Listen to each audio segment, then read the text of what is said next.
Good morning, everyone, and good morning, good afternoon, everyone, wherever you are joining us from. Welcome to our webinar, From Idea to Project, the Art of Opportunity Framing. My name is Ivona Wilson, and it's my absolute pleasure to be with you today and share about opportunity framing.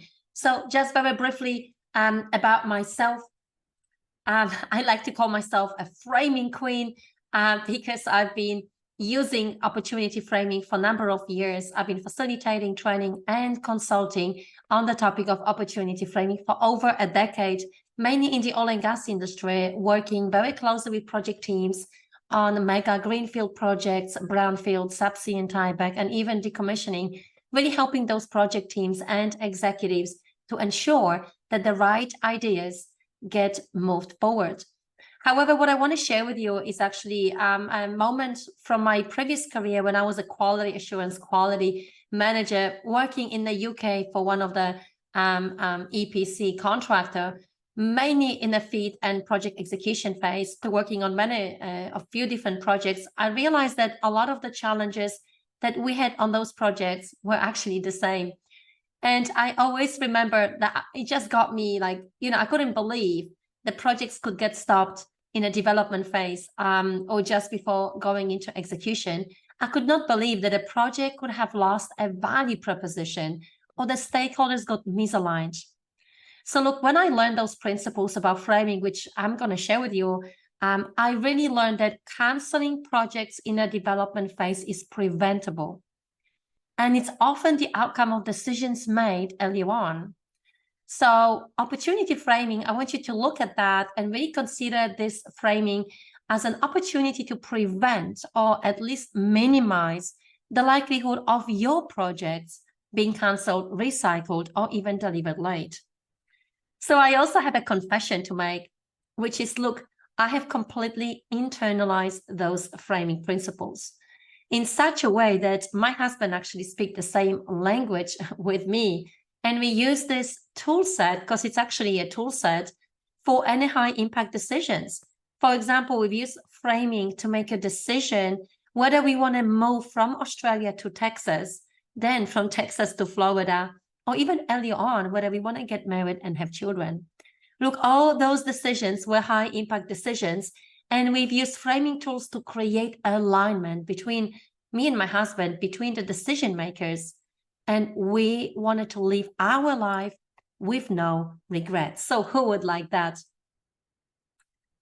Look, the purpose of this webinar today is to very briefly share with you why opportunity framing, why I think it's a good idea, what it actually is, what does it look like.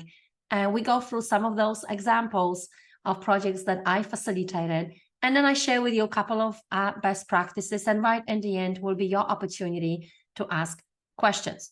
All right, so let me first start by asking you, how good are you at turning ideas into projects? So how good are you as a project manager? How good are you as a decision maker? How good are you as a company in helping project managers or anyone else to turn ideas into projects? So look at those questions, take a piece of paper and read those questions for yourself, and then answer yes, no, or maybe. Okay, I'm just reading that for you for your satisfaction. Can you as an organization or can you as a project manager explain briefly your idea and involve people in jumping in such a way they easily provide resources needed? Do you have an organization-wide vision that everyone understands and believes? Are all of your projects aligned from the start with all of the stakeholders? Are your projects well-defined in terms of the value proposition, the problems they solve, the options, and timelines they provide? Are your project planning meetings highly productive, where everyone is free to share their ideas without feeling criticized and decisions are actually made?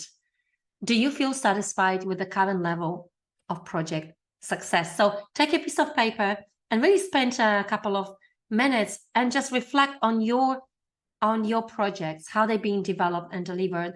And for each of those questions, just say yes, no, and maybe.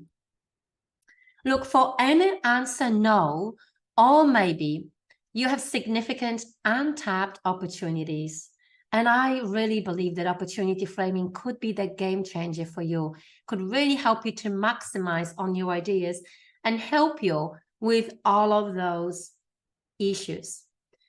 All right, well, let's look at some facts and figures. I know that for many of you, this is not a surprise to hear that really on average, 1 in 3 projects fail.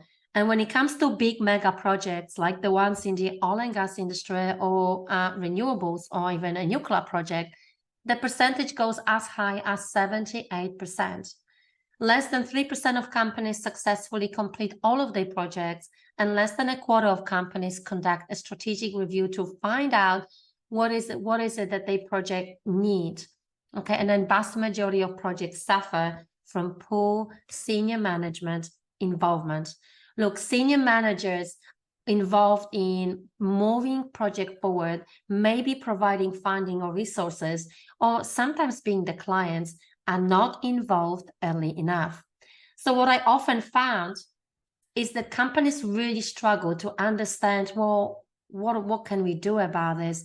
What are some of those early planning processes that can actually generate stakeholders alignment? And I understand that.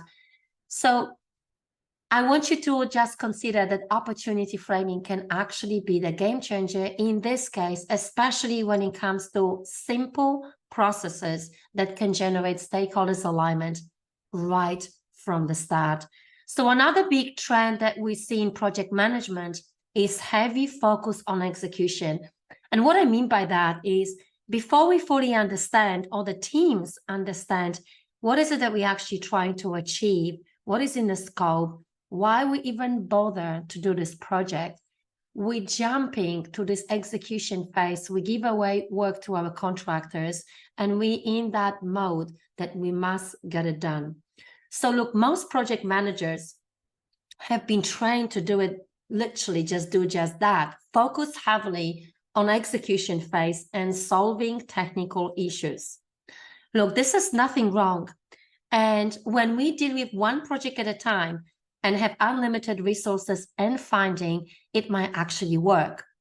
However, the reality is that most organizations really struggling with resources, they're going through a lot of uncertainty in the industry or even in the political stage, and they need to make decisions which project should actually be moved at what time and why.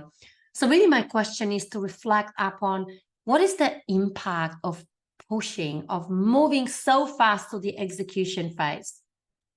So I want you to consider that perhaps your solutions, your strategies, solutions to your problems, they are chosen far too quickly. Okay, and you are not spending enough time to investigate other options, other scenarios. We're not really spending enough time interacting with our stakeholders. And also decisions are made on assumptions. We're relying heavily on so-called expert advice, and we are not investigating time with our own team to clarify the purpose, the scope, and objectives.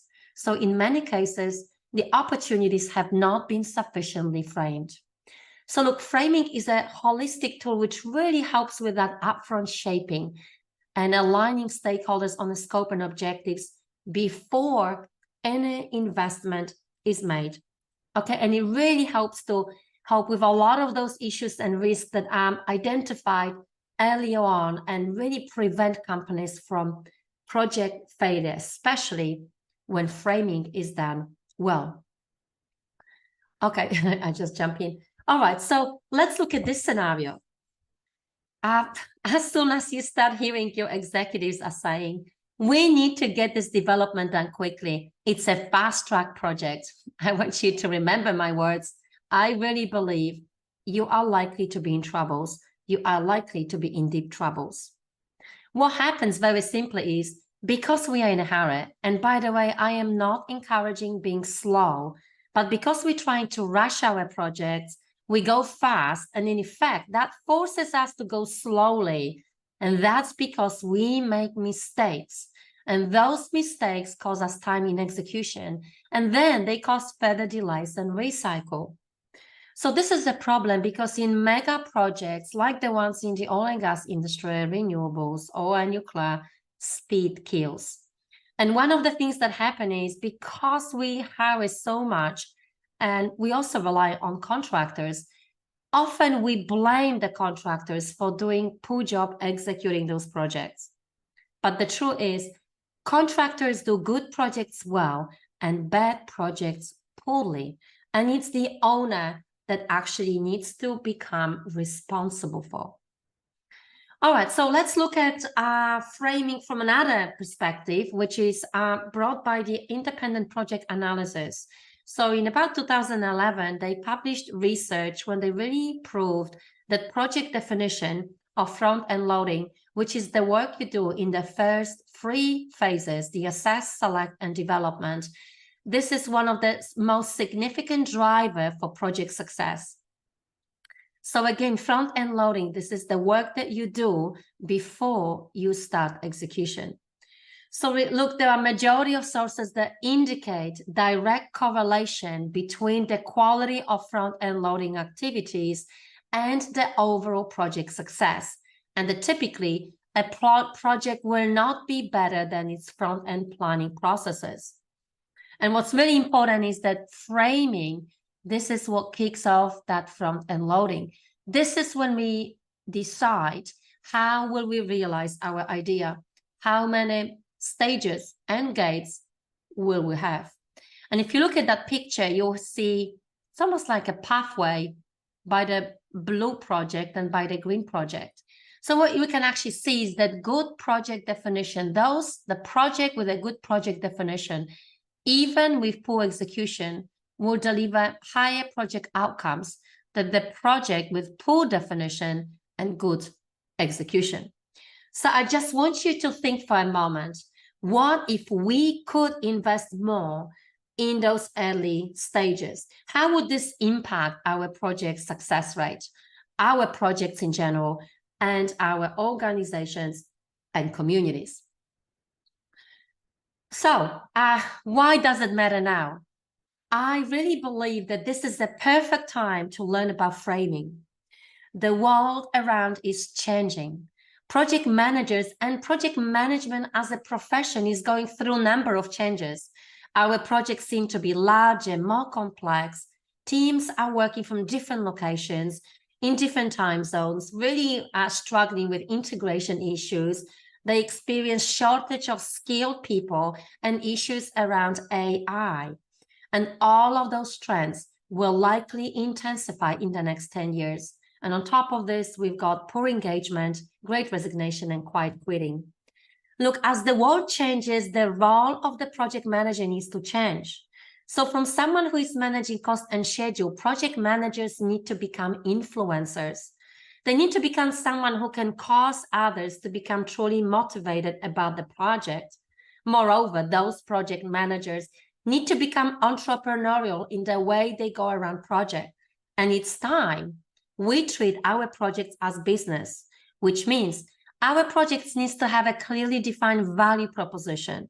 We need to understand what problems we're solving, why we're paying attention to those decisions, what decisions need to be made, what solutions are we exploring, what trade-offs are we making, where is the information going to come from, and who needs to be involved. So we need to start thinking of projects as business, which means we need to focus a lot more on a value proposition, managing and understanding risks, developing relationships, and generating stakeholders alignment. So look, budget and time are no longer seen as strict constraints. And opportunity framing can really help with all of that. Right, so let me ask you this question. What is the scarcest resource in every organization? That's right. It is really the people. But look, I really believe that the key differentiating factor in the success of any organization is not just the product or services or a project, not just its technology or even the market share or the way they apply AI, but it's the organization's ability to get people, members, employees, and stakeholders to work together well. But here is the big problem, right? Because when people come together, They're not on their best behavior. In fact, they're often very dysfunctional. Why? Well, often realizing it, we judge far too quickly. We don't say what's really on our minds. And we usually struggle to understand each other, especially if the process to follow is not very clear. So we end up criticizing each other's ideas, rationalize. We sell our ideas. We protect our own interests. So look, any professional facilitator or any leader interested in collaborative decision-making needs to understand the principles of group dynamics. So I'm just going to share with you a few slides from a book by Sam Kainer, Facilitator's Guide to Participation. So look, what you see on that picture, you see that we're going from the left, moving to the right. So we start our meeting, we get people together, we create a topic, and then we start our discussion. So let's say each circle represents one idea. So what you can see is those ideas flow easily. Everyone appears to be tracking each other's ideas. Everyone goes the same pace. Everyone stays on board. Everyone's being nice and respectful. And even the quiet voices are doing a great job. The question is this how we make decisions in a real situation? Look, sadly, a large percentage of people really believe that stuff. They think that this picture represents a healthy flowing decision-making process. And when the actual experience doesn't match up with this model, they think that their own group is defective. And that's not true. So if you look at that picture, we begin our conversation and then we go on tangents. We do lose track, okay? We get attached to our ideas. When we are making our best effort to stay focused and stay on track, well, we can't help ourselves. We are individuals with diverging points of views. Okay, so this is what usually happens. So what Sam Kainer says is that there are two different types of thinking, the divergent thinking and the convergent thinking. So we start our idea on the left, we start our conversation, we're brainstorming for different ideas, we're looking for different solutions to the problem. So we're doing our divergent thinking, and somewhere later on, we're really narrowing down. We're coming up with actions and decisions. But in a real situation, somewhere in the middle, we experience what Sam says, the groan zone. This is the struggle zone. And sometimes the struggle zone becomes so unbearable that often people take it as evidence that their own group is dysfunctional. And you might be surprised, but there are projects there and initiatives that were prematurely cancelled for exactly this reason. The struggle zone was unbearable. Sometimes the struggle zone is so big that the leaders can't deal with it. And let's say they just schedule another meeting. And this is why often strategic planning or even framing workshops might just take for days, which is not required, or even months. On the other hand, if the struggle zone begins to be unbearable and the leader is not prepared for that, he often might end up forcing the decision before the group understands any rationale behind. So look, what I want you to know is that any misunderstanding, any miscommunication are normal. They are natural aspects of collaborative decision-making. And that struggle zone, that groan zone, is a direct, inevitable consequence of the diversity that exists in any group. And framing workshops, if they are led by experienced framing facilitators, can really help you and the group to go through that groan zone. So what is the role of a framing facilitator? Look, a framing facilitator is an individual who helps groups to go through the groan zone to become really more effective. What's really important, I want you to know about facilitators in general, she or he, they are content neutral. They are not taking any sides, don't supply information, don't participate in discussions, and have no vested interest in the outcome. So you can really understand why project managers really should not be framing facilitators. So the facilitator's role in general is to encourage that participation, dialogue, understanding, foster inclusive solutions, and really help people to take that ownership and live with clarity on what actions need to be taken. And when it comes to the framing facilitator in general, They are those experts in facilitation skills, group dynamics, but also they understand framing process and they understand the stage gate process. Okay, so this is the easiest way to help groups to work smarter, harder, deeper, and faster. Okay, and this is really the easiest way to build healthy groups, projects, organizations, and even communities. Right, so let's move into what is exactly Opportunity Framing Workshop. So I want you to think about a couple of examples first. Well, here is the first example. I want you to imagine that you are an executive looking to build a new LNG plant or expand a new existing facilities. Could be LNG, could be chemical plant.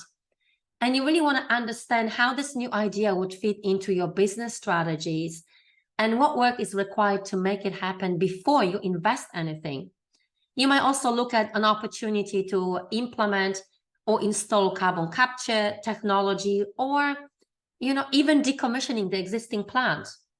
You might also be in a situation when you're looking to build a new hospital. Okay, you build a new hospital in South Texas to make their well-being and healthcare more accessible to local people and expand your reach.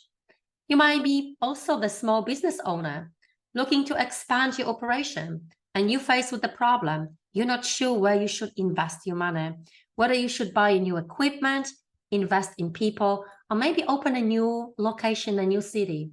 So when you call for an opportunity framing workshop, you're going to bring together a team of key stakeholders.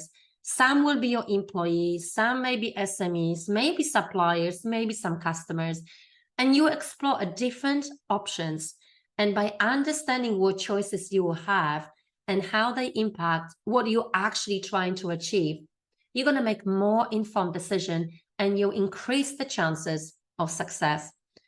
You might also be a project manager here on the bottom, where your project is facing a problem with delays and cost overruns. So Opportunity Framing Workshop can also help you by bringing all these different stakeholders, different types of engineers and contractors, and explore the different causes to the problem. So you can find possible solutions with more ease and action to move forward. Okay, or you might be like me, sitting together with your family and looking at an opportunity to build a family home in West Palm Beach, Florida. And you need that stakeholders alignment and understand how you can move forward regardless the constraints that you have. So this is how it usually goes. You have an idea or you have a problem to solve, and you really want to maximize on whatever that idea is about. So when you're trying to maximize whatever this idea is about, you really want to make sure that you apply appropriate frame. When you apply the appropriate frame, okay, that's when you bring the right people to treat the right problem from the right perspective with the right tools at the right time. So it's really not about solving the world hunger in one go. Sometimes our problems get so big or our need is so huge, okay, and that really stops us to take any decisions or actions because it might be really overwhelming for everyone else. And in this situation, it's difficult to take any action, understand any issues, and create any priorities. Or sometimes the frame is so narrow, you might have the right answer, but to the wrong problem. And that would lead you to lost opportunities and not addressing to real issues. That's when you often deal with symptoms as opposed to going to understanding the real causes of your problems, your real need, and finding the right projects that would actually take your organization to the next level. So your frame needs to be just right. And when you learn how to do it, that's when you learn how to maximize the opportunities that are coming your way. So again, originally opportunity framing has been used in the oil and gas industry as well as pharmaceutical industry for decades, and it's been considered to be a value improving practice.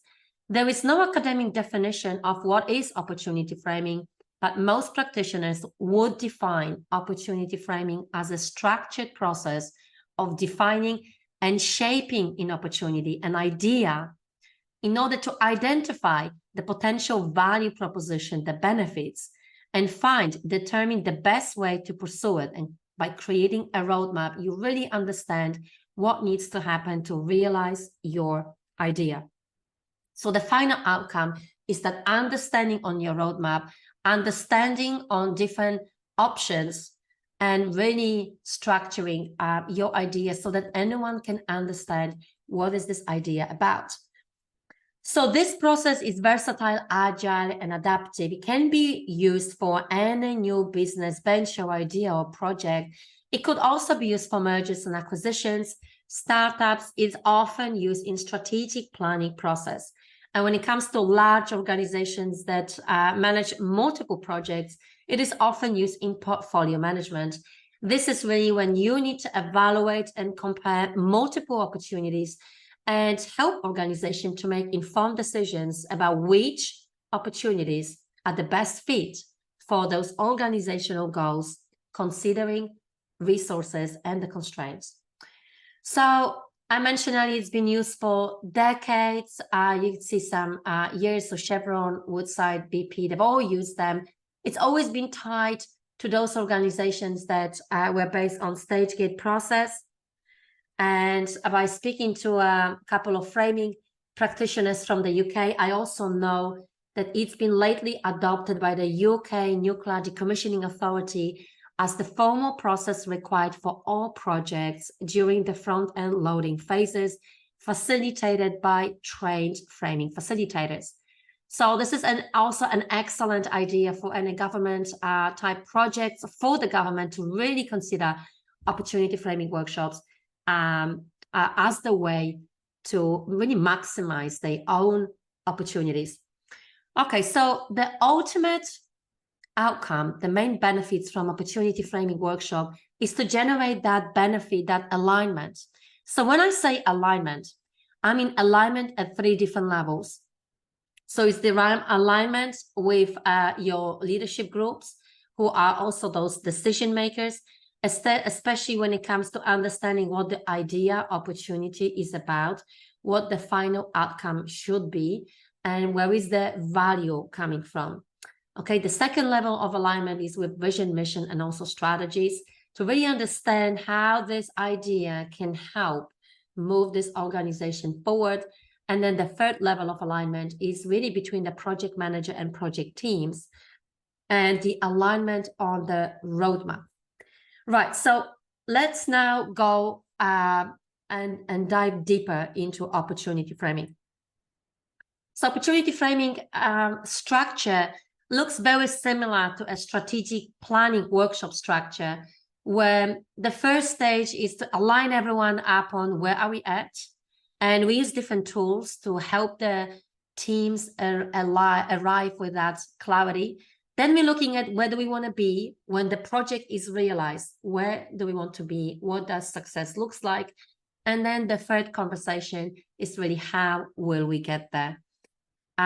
So in this slide, opportunity framing report, you really want to document and almost like create a story. So your opportunity framing workshop is an opportunity to create a story in such a way that everyone will understand what are we working on and why. And you're using for that tools such as opportunity statement and value drivers. Does this type of work make sense for us? What's required? What are those issues? What decisions we need to make? What are the options? What are the solutions? How are we going to decide? What do we need to do to gain that clarity? Who can help us? So you can see we're really there to bring different individuals at different times to create a story. So I mentioned to you earlier about the structure. What's really important to know that if those organizations or those projects are complex, we might often choose to do a strategic frame first. And that's when you take all the busy people, decision makers, vice presidents together for really 1-2 hours maximum. And you involve them in questions such as, well, tell me, what are we hoping to accomplish? So you involve them in this conversation by asking them those key questions. From your point of view, what issues do we have? and then which issues do we definitely need to consider right now. You involve them into, well, tell me briefly, what are we actually trying to achieve? Okay, so you tease some of those information, and that becomes the input to those project teams when they need to come together to develop a roadmap. So sometimes those workshops takes 2 days, especially if the company is unfamiliar with opportunity framing methodology. Sometimes we do a strategic frame first, followed by a tactical frame. Sometimes those workshops takes a day or half a day, really depends on the level of understanding and also the complexity of those projects and the amount of stakeholders involved. All right, so let's look at this slide. And this slide really shows you what does it take to create an opportunity framing workshop. So obviously we start with a preparation that we call the sponsors meeting. That's when the framing facilitator gets together with the project manager or the opportunity lead or the sponsor, really the key people. And that's where they begin to have conversations about why are we here today? What are we trying to achieve? What are the biggest issues? Who are we going to invite? What does the workshop will look like? How many days? Will it be remotely? That sort of conversations, and all the conversations around logistics. You also ask those questions around, what do you think are the givens and organizational directives that we need to consider? We also ask questions about what are some of the company strategies or the functional strategies. You're trying to provide some context and some content before we even come into the actual workshop. And so once the preparation is finished, that will take sometimes a week, sometimes 2 weeks, really depends on the nature. We're coming to the workshop, and the first step is when we're looking at where are we at. So we're starting the conversations with objectives, agenda, roles and roles. The project lead will set the scene by creating a brief grounding presentation. And at that stage, it's very important to remember the grounding presentation is only to set the scene about why are we here today and where is the potential value going to come from. This is not to impose any solution in any way, okay? So after the grounding presentation, we should take about 10 to 20 minutes. We begin our workshop. We often start by brainstorming for issues, questions, concerns, uncertainties. And out of this brainstorming, we categorize, group those issues, and those issues often feed and provide input to other tools. So all of those tools are detailed in my online workshop called Opportunity Framing Workshop. If that interests you, I'm going to go now very briefly only and just give you little insights, because I know a lot of you might know those tools, but the beauty and the miracle and the magic of opportunity framing really happens when you learn how to use those tools together, okay?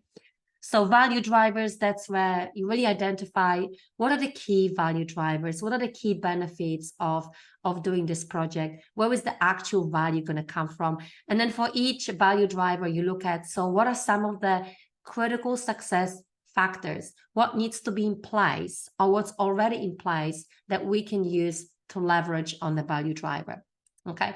That's also a very useful tool when we often right at the start make distinction between what we think is in the scope, what we think should be outside of the scope, and what we think is undecided, okay? So when we are in this initial stage of the project, we might realize there's a lot of things we are not sure about, okay? But by the time we get to execution, we really need to make sure that the bucket is empty and we're very clear on what's in the scope, what's outside of the scope. What often happens as well is that we tend to put a lot of the stuff inside the scope, and this is how we make those projects really fat, and then we struggle with gaining funding to move the project forward. So when I work with project teams, we're really looking at what are some of the minimum requirements, minimum elements, what is the minimum requirements for the scope, and the rest is either out or undecided. Okay, so minimum what needs to be in a scope as opposed to nice to have. Okay, and again, opportunity statements, an excellent time when you, whatever happens, whether you have a new idea to look at or you have a problem to solve, that's when really you look at opportunity statement, and you try to create a statement that really defines what the opportunity is and what it isn't, and what is the main value driver. So for example, we would create a statement that becomes the objective that covers all phases. For example, if I'm building a family home in West Palm Beach, Florida, my opportunity statement will be build a family home in West Palm Beach, Florida to leverage on the free land that I got from the father-in-law. That's a really nice gift, right? So the main value driver was the free land I got, and the main elements in the opportunity statement are the key verbs. So if I'm going to build family home in Mosman Eve in West Palm Beach, Florida, okay, my roadmap will look different than if I'm going to buy family home in West Palm Beach, Florida. You can agree with me, right? You can hear it. So really often those verbs would determine what work actually needs to take place. Okay, so let's just look at some other tools, which I'm sure some of you recognize. The second step is, if success was a place, what would it look like? And we try to be really specific when it comes to projects by looking at, well, what are some of the measures of success? Okay, so what are some of the tangible and intangible outcomes, results from the project?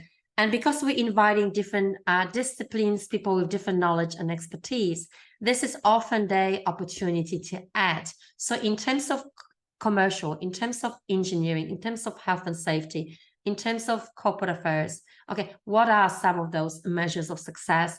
And then we look at, for each of the measures of success, what are some of the critical deliverables, things that we need to develop during the development and execution phase, and also the critical success factors. And we're looking at not our schedule, but we're really looking at 6 to 12 months post-completion. So really, let's say 12 months from living in West Palm Beach, Florida, I need to sit down with my husband and children and really look back and think about, how did it change our life? So that's when we do our lessons learned. So again, strategic fit, we often do it during the workshop or even before the workshop. And then the third step in our conversation is really, how will we get there? Considering step 1 and step 2, what can we do to bridge that gap? So we build our decision hierarchy. And by the way, if you could get anything from those tools, I suggest you really get that tool. It can be really a revolution for so many of you. When you begin to look at facts that have already been made, okay, so I want to build a family home in West Palm Beach, Florida. Well, what are some of those givens? What are some of those facts? And which one of those are assumptions that I need to check? They are not a given yet. So how much money I have in my bank account will be a given. If I really get confirmation that my father-in-law possess the land, so it's really true, then I know it's a given too. Okay, so I want to make a distinction from facts that already been made, okay, and they're true, and I need to really verify that. That's why it's really important to understand where you get your information from. And I want to distinguish between givens and focused decisions. So these are the decisions I need to address before my next milestone. So when I really know that I want to build a family home in West Palm Beach, Florida, I need to decide on whether this is going to be a 1-story house or 2-story house, for example. Will I have a veggie garden or not? Will I have a swimming pool or not? You get the idea, right? And then sometime later on, I'm going to have some tactical decisions, which means, later on, I'm going to think about who I'm going to invite to my housewarming party. I'm going to write this down, but it's not something I need to deal with right now. Okay, and this tool really works well with strategy table. So for example, I'm lining up my focus decisions in a sequence, and I'm identifying options or choices, okay? And I begin to see, depends on what I want to achieve, or maybe my budget, okay? Or maybe the time constraint, I might choose different options, okay? So for options, what kind of house would that be? You can say 1-story or 2-story, okay? We'll have a swimming pool, yes or no, okay? You begin to see how those different alternatives will get constructed. Another stakeholders tool, stakeholder analysis tool, it's an absolute game changer if you're dealing with projects that involve large number of stakeholders, and you need to understand which stakeholders you need to work with now, which ones you really need to work with later on. Okay, so you start by listing all of those stakeholders and understanding the level of influence or level of impact on your project right now versus the level of support. And really based on where they at, you're then thinking about, well, considering where I'm at, okay, I'm going to look at those with a large level of impact and low level of support. These are the stakeholders I need to understand, engage with them to understand what is a win for them. Okay, what do I want from them? Therefore, what actions, activities I need to create, what conversations I need to start to create that engagement and bring their support level higher, okay? And ultimately, you're trying to create a roadmap, which means you're really trying to get a project team together and understand how many milestones would you need. Some projects, like decommissioning projects, those compliance type projects, they might have an opportunity to combine those phases, really minimize the number of gates. It makes sense. Some are more complex that require more engagement with different stakeholders. They might create additional gates, okay, to really minimize their risk and create more understanding, drive the uncertainty down, create more clarity how I'm going to develop the project so I can execute this with so much more ease. Okay, so you can see on this slide, this opportunity framing workshop takes 2 days. Again, really depends on the nature of your project. It can take a day, but I would say most of the time takes between day and a half or 2 days, okay? Right, so moving on. So ultimately, you're trying to get the team to align on the roadmap. So this is a standard roadmap, which is often used in the oil and gas industry. You might have seen something similar. My roadmap for an opportunity called Build a Family Home in West Palm Beach, Florida, shows me how many stages I have. So I have 5 stages, and I have 4 stages plus 1 when I'm actually, before I identify a new opportunity, I'm going to do a little lessons learned workshop, okay? And really shows me what are my choices at each gate. Because at any time, I might say, hold on, I'm not moving to West Palm Beach, Florida. I'm going to build to rent it out, okay? Or, you know what, I'm tired, I'm not going to build, I'm going to change my mind, I'm just going to buy a family home. You with me? So there are different options, and they will determine what work you're actually going to do. So you're going to do the work during the stage, and then at the gate level, you get together with the decision makers, and they make the decision whether you're going to move forward or not. Okay, they usually make the decision based on 2 factors. The number 1 factor, show me that you've done the work you said you're going to do. And the second factor is, do we still, as an organization, as a family, do we still really want to move forward? There might be other things on our agenda that will become the priority, okay? So you can see we identify those decision makers. In my case study, it will be just always mom and dad, but there might be different people working on our team. At some point, we'll have contractors or bank contributing to our work plan. So then we know when is our gate free, when we are ready to start building family home. We know when we need to make decision to choose the type of the house we want. And we know that before we go and speak to contractors, we need to get together and we need to make our final decision. Do we actually want to build a family home in Palm Beach, in Florida? Right, so Moving on.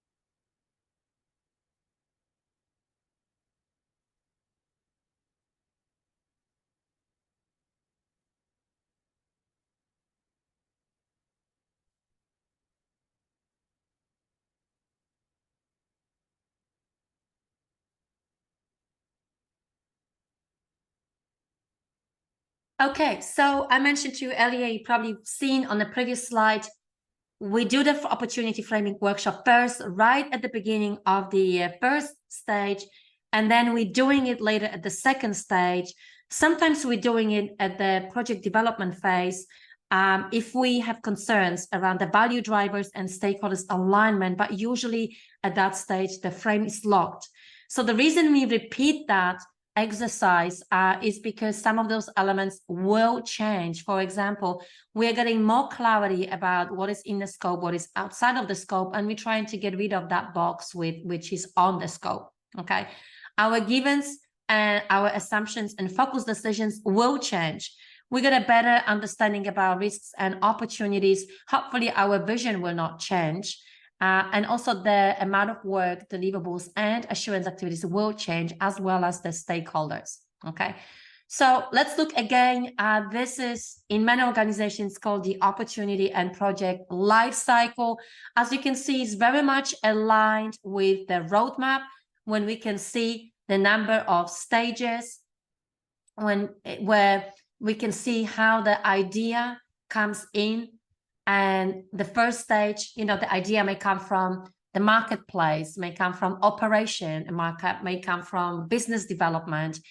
And, once it's really worth looking, we then formally move this idea into first stage when we further evaluate the value proposition and create that business alignment. And that's really when we start with the opportunity framing to bring everyone on the same page and create a roadmap. If we decide this idea is worth moving forward, we move to the second stage when we look at a range of feasible options, creative scenarios, and then we select one and define the best concept. So this is really what I would go through various house options, and somewhere at the end of concept stage, I will have an idea, like a high level plan that I can take to the builder. And so we can actually create, our plot plan, our design, our house design.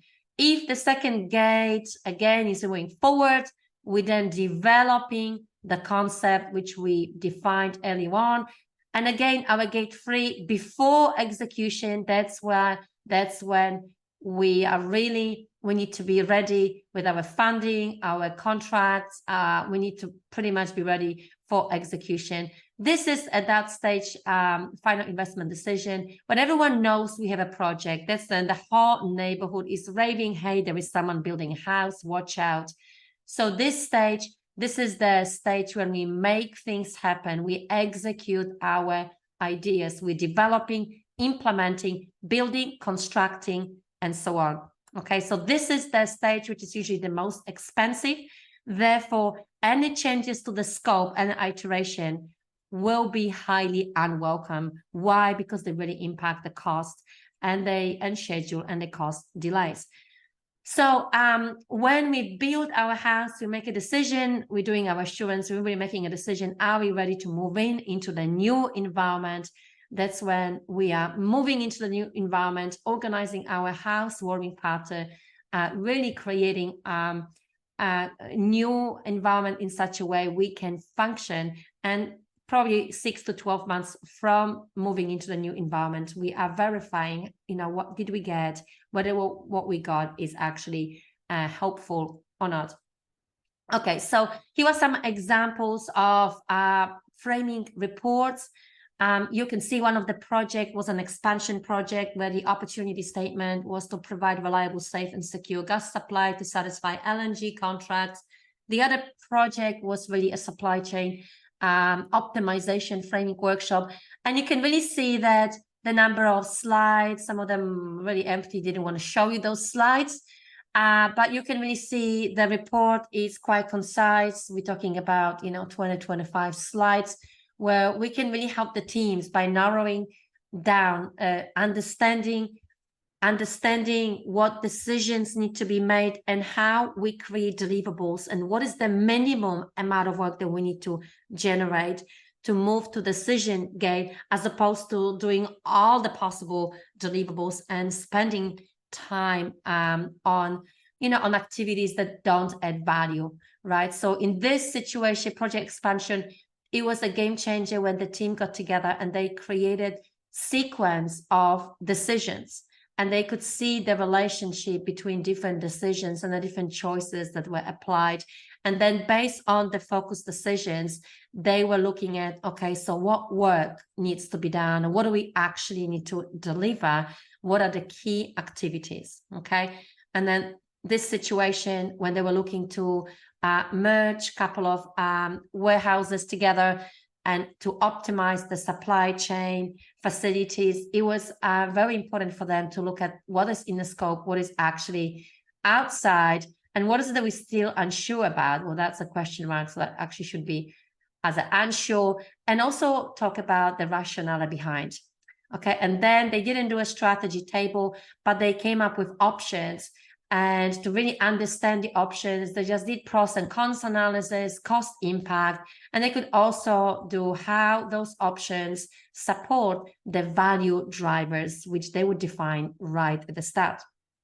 Okay, so before we go into the best practices, I also want you to know that I've used this process not just for capital projects, such as I mentioned earlier, all the building a new LNG facilities or expansion or moving projects from one location to the other, but also any initiative inside those organizations, okay, inside those organizations. So this can be applicable to any size of the project that you're dealing with, okay? The beauty is to create that alignment right from the start, and then clarity on action by involving different individuals in developing the roadmap.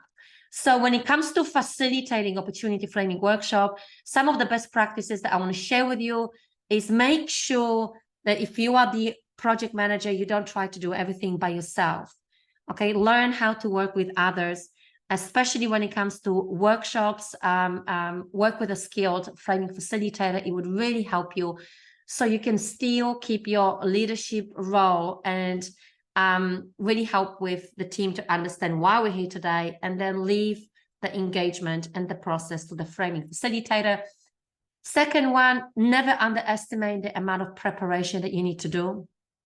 Usually as facilitators we say, for 1 day workshop, you probably need 2-3 days of full-time working to manage and understand the work needs to be done, and really engage with stakeholders even before the workshop to understand their concerns, because you want to know where are those pain points, and you want to know what is the emphasis for your project, considering where you're at and the stakeholders you're bringing. What do you actually need to emphasize? Do you want to spend more focus on understanding options, okay? Or you really want to spend more time doing the very much front end, which is just exploring the givens, assumptions, focus decision, risks, and issues, okay? So you're going to get that by doing a good meeting with your project leader. So timing is critical. So we usually recommend doing opportunity framing in the beginning of the assess phase and beginning of the second stage, the concept stage. It doesn't give that much value once you have your scope defined. But I had a client who still wanted to have a framing. We did 1 day framing to validate our framing elements. And that was an excellent way to bring everyone on the same page in a relatively short amount of time. And then the second stage, we did like a kickoff workshop with contractors because we had the scope defined, we were doing project planning stage, project development stage. So in my life cycle, I call it the develop stage. And we really needed to brief them on a frame. And then the second day, it was looking at interfaces, interdependencies, risks and issues, and understanding scope of work, and really working through helping the team to know what deliverables they're going to do, how they're going to communicate together, all that kind of things. So it's still possible, but really the biggest benefits are right before you even understand what you're actually going to do. Okay, so I mentioned that earlier.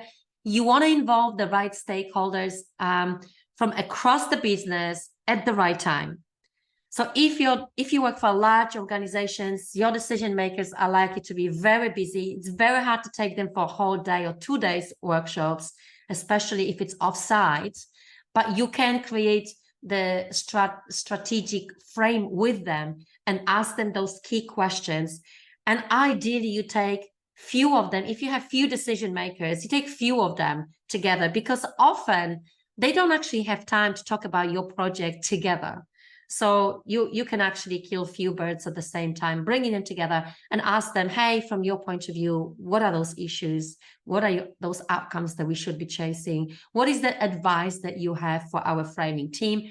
And then the other aspect is for the tactical workshop, you really want to have different individuals with different expertise who might play a role in your project at different time.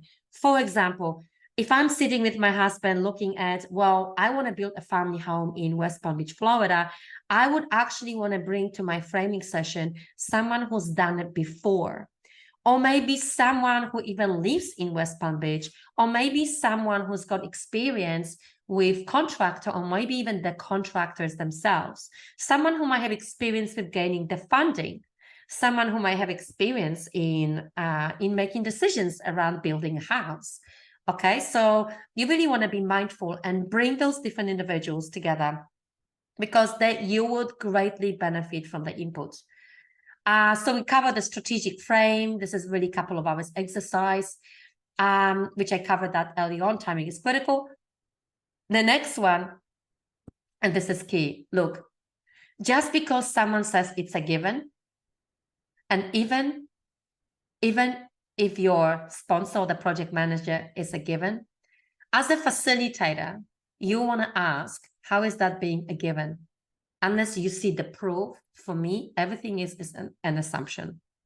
Okay, so if you've got a problem with your facilities and you've sent an inspector and you've already inspected and you know there's an impact to safety and it's already been discussed internally, well, that for me is a given.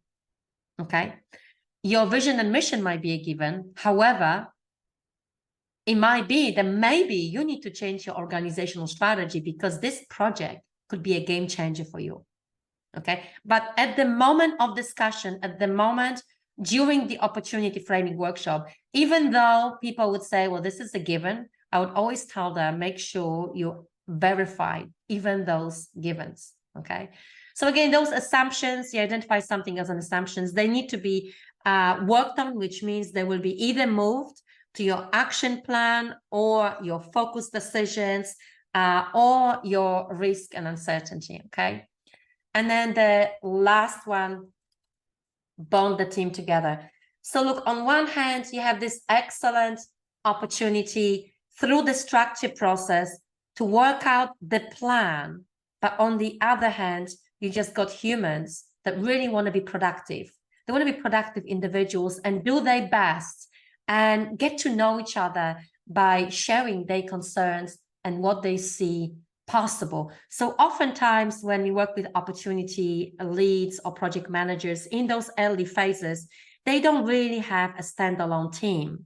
What they have is they have access to a few functions that provide little inputs for them. So for example, they may have someone who does cost and schedule estimates for them, or is doing risk register for them, or someone who does the regulatory requirements plan for them. So they bring all these different individuals together for a workshop, and those individuals may not often know each other, or worse, they might even have some bad experiences from working together. So those framing workshops are really, an amazing opportunity for individuals to bond, and they bond in the most productive way because they have an opportunity to go through a struggle together. And really nothing bonds more than going through a struggle together. So the last thing I want to share with you is that really an opportunity framing is a holistic tool which can make your complex problems, your complex projects a lot easier to tackle by inviting those different perspectives. And first, really learning that we need to explore the problem first before we jump into solutions, okay? So those organizations that expose their employees to framing workshops, they usually see a massive culture change. Okay, they really see individuals learning how to run more productive meetings, which impacts their productivity on their own. And they also see individuals who become so much more motivated that they willingly contribute to creating those project plans and procedures. Okay, so what you really giving to the employees by involving them in these decision-making processes, you're giving them a chance to be the designers, those architects of their own projects that they're actually working on. I tell you that this is so satisfying.